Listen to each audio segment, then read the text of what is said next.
that has captured the attention of international observers and economists. Burkina Faso President Ibrahim Traore has made the decision to decline financial assistance from the International Monetary Fund (IMF). This decision marks a significant moment for the West African nation as it navigates its economic and political landscape. The IMF, known for providing financial support to countries in need, had approved a substantial arrangement under the Extended Credit Facility for Burkina Faso, amid at addressing the country's balance of payments problems and supporting economic resilience and poverty reduction efforts. However, President Traore's administration has opted to turn down this offer. This decision could be seen as a statement of economic dependence and a desire to pursue a different path towards financial stability and development. It reflects a broader trend of African leaders evaluating their terms and long-term implications of international financial aid. President Traore's stance may resonate with a growing sentiment for self-sufficiency and a cautious approach to foreign debt. One of the key reasons cited for rejecting the IMF assistance is the belief that such aid could perpetuate economic dependence and limit the country's control over its financial decisions, which is right. There is also a sentiment that accepting the aid could keep the country ensnared in a cycle of debt. That one is correct too. This perspective aligns with a broader trend among some African leaders who are reevaluating the long-term implications of international financial aid and expressing a preference for policies that promote autonomy and self-determination. Additionally, the decision reflects concern about the potential for international financial institutions to influence domestic policy and priorities. 100% correct.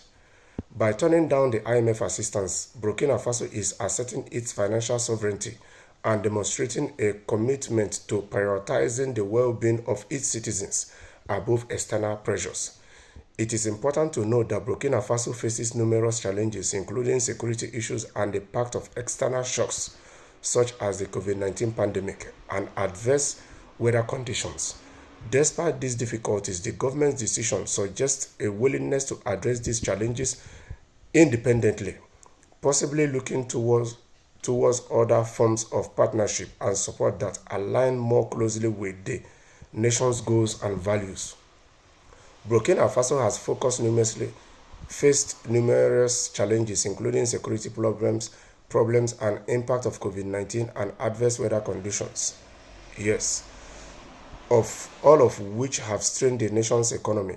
Despite these hurdles, the government seems committed to seeking alternative strategies for growth and development.